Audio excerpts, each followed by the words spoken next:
it's a report back on the members' tour of waste facility in Adelaide, and we have Julie and Paul here to, Ian, to do the presentation.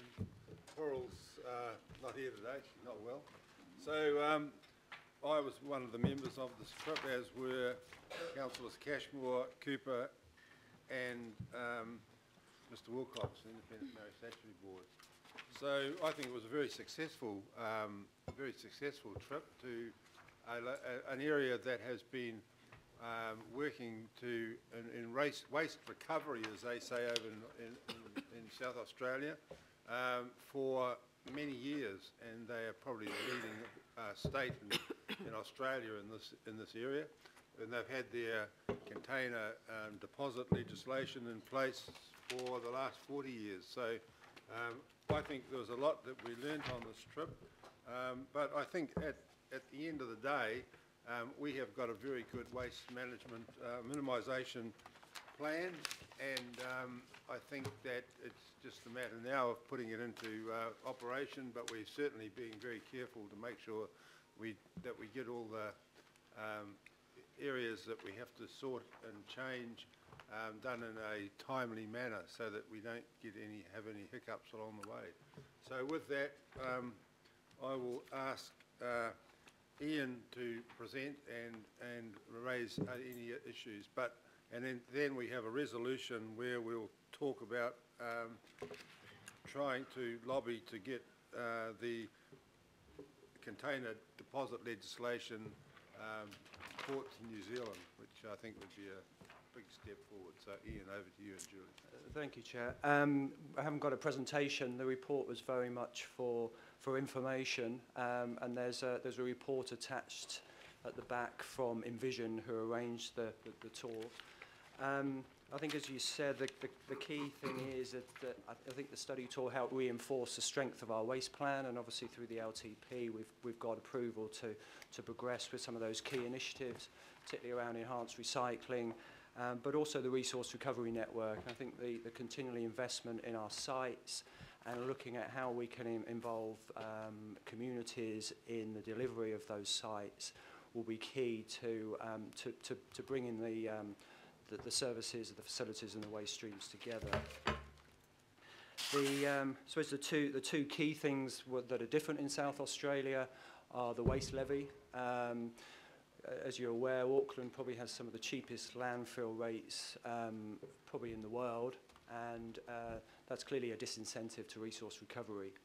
At the last RSP committee, we did get a resolution that we would continue to advocate to central government on that, and there was a general feeling across industry that there should be a higher waste levy. It will certainly encourage resource recovery. So the waste levy here is currently $10.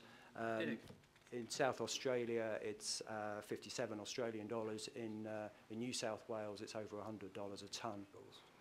So clearly the business case stacks up for alternative technologies to divert from landfill if that disposal rate is higher.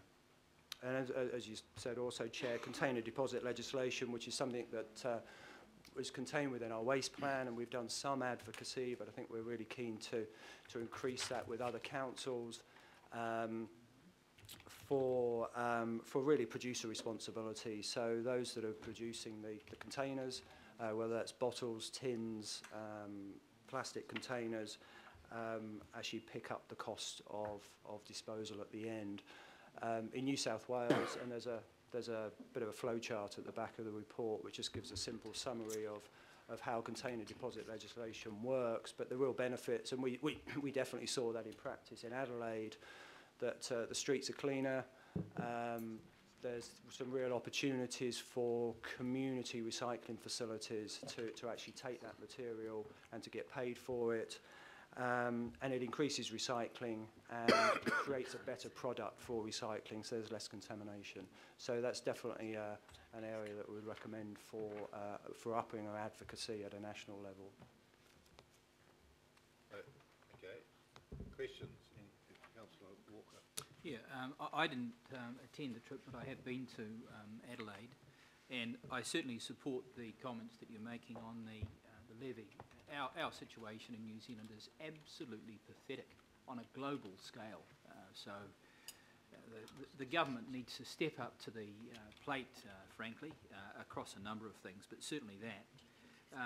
One of the issues that I've got big alarm bells ringing is the experience that is occurring around commingled waste, especially glass, and I see on page 45 in terms of VZ material recovery, they need 99.9995% pure glass and would prefer it was separated at curbside.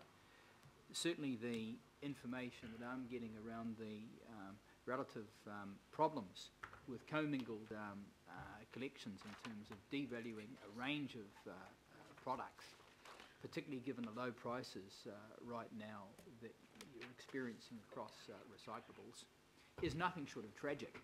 So there's a lot of stuff that's actually just going to landfill as a consequence of commingled. So I think we're at a point where we almost need to re-look at that, Mr. Chair, certainly around the separation of glass at the curbside. So I just want to raise that issue. I'd like to get some feedback around that. And that's in light of the fact that it's quite some time ago now since we actually started off the waste plan, and I think that things out there are changing. So welcome some response on that. Yeah, through you, Chair, we've just gone through a procurement exercise looking at new recycling contracts. Commingled collections are obviously where everything is put into a 240 litre bin, create a product that has markets. When we had some issues a couple of years ago where China was a lot stricter on the material it took, Auckland was the only place where we could actually continue to send all our recycling, particularly plastics 1 to 7, to end markets. A lot of other authorities couldn't do that and ended up in landfill. So the VZ MRF is continuing to evolve. It's now 7 years old. There's a proposal for a further $2 million investment that actually improves the material that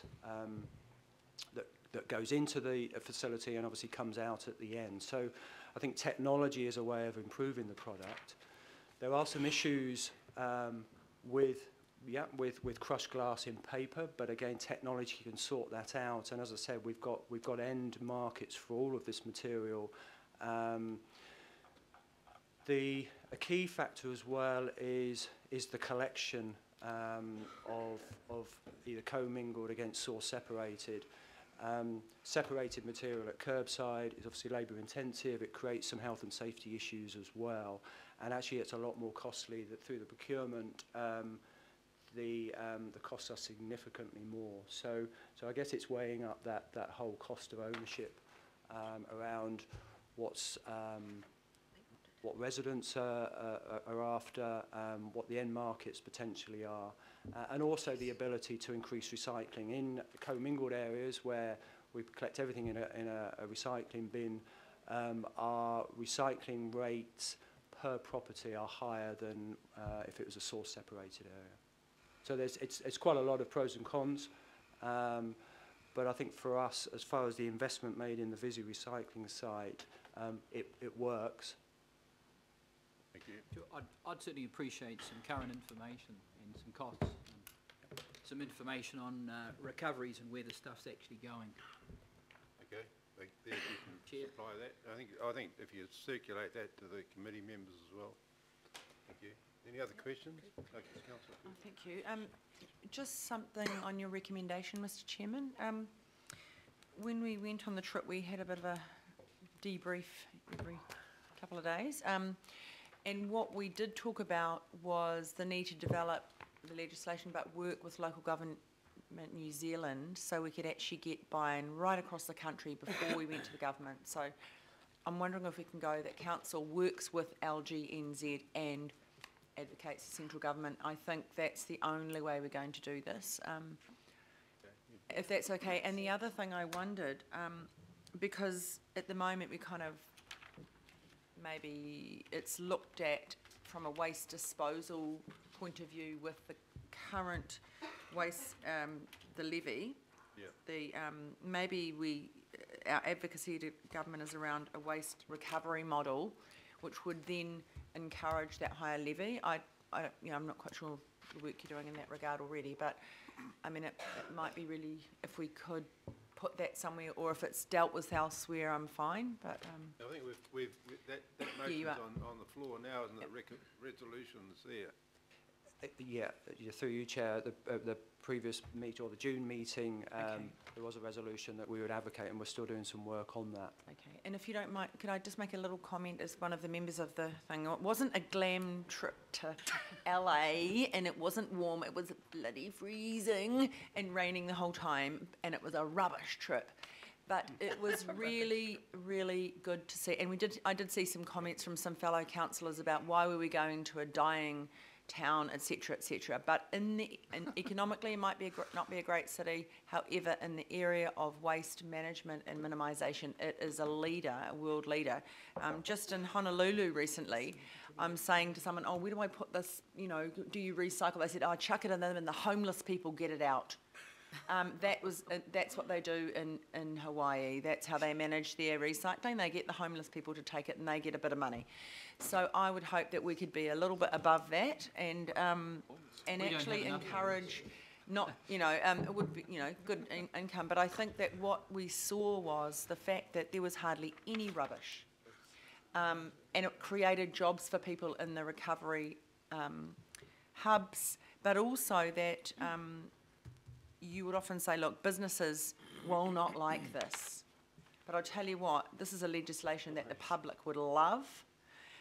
But businesses actually did get on board because Coca-Cola Amatil had its own collector, is that what it's called, collector centre? And they actually basically got that stuff sent to them from the recovery hubs, recycled it themselves, and a fantastic depot where they just squashed it all together, and you could see where it was going. This was going to China, this was going to New South Wales, this was going, and it was all in its different colours, which each different one attracted a different price. And so even business was able to kind of, with paying itself its own levy to run its own centre, and so you could see that business weren't disadvantaged from this. It actually was a really responsible way of managing their packaging, and they could recover some costs through it. So I thought that, and also there was private, other small family businesses. It's just a really, it's an economic development opportunity, but it's also a way of making sure our rubbish is in a cycle, not just in the landfill, and ratepayers having to buy huge tracts of land to just bury our rubbish and out of sight, out of mind. So I think that it was really worthwhile to get that view and see that it's worked since the 1970s. And though they said it was a bit clunky now and there could be some changes, it's a good place to start. And I think if we could do that all over the country, would make a huge difference. Thank you. So thank you, Mr. Chairman.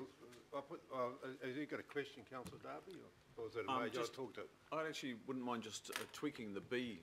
If I can just... members, I actually think it's better to read that Council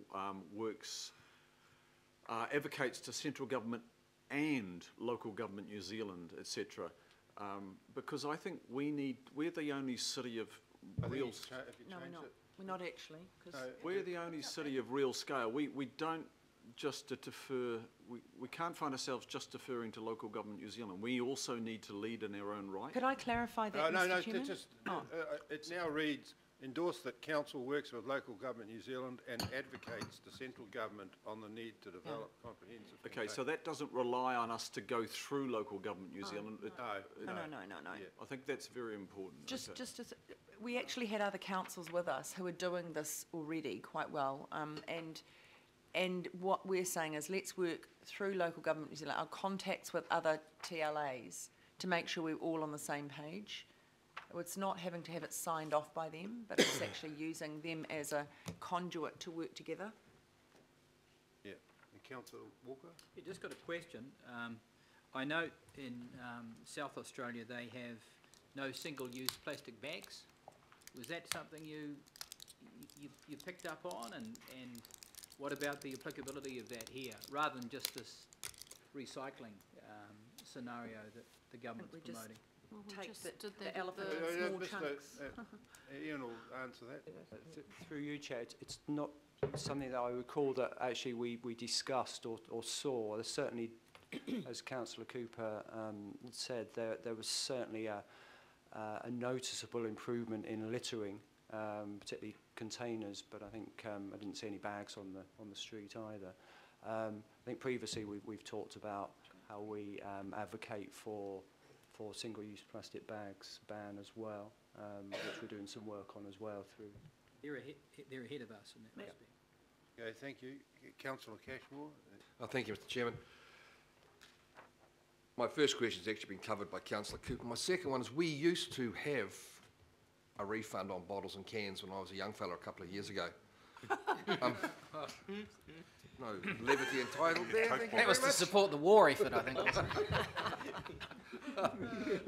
So what I can't recall is why it was removed. Have we done any work on, was it the industries that encouraged removal of it, or was it lack of use? I could perhaps say a little bit about that. It sort of coincided with the time of multiple-use containers changing to single-use containers, and multiple bottlers of beverages scattered around the country to localised distribution.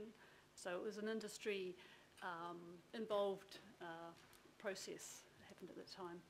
Will that inform some of our discussions with LGNZ and the government then? Because it's probably even more complicated now. Thank you. Mr. Wilcox, do you want to move the recommendation?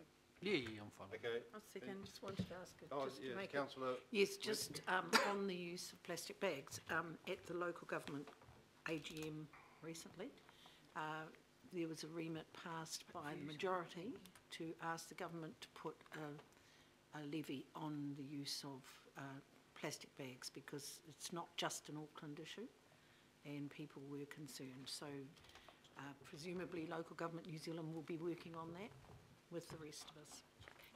So if you hadn't caught up with that, I just thought, for Councillor Walker's knowledge as well.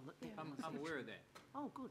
Thank you. That's nowhere near enough. Councillor Wilcox, Mr. Wilcox, do you want to say something? Yeah, look, I don't want to carry on too much longer. I think one of the things that I did get from the trip more than anything else was a dependence on government subsidies or levies can be quite disastrous. We visited an electronic recycling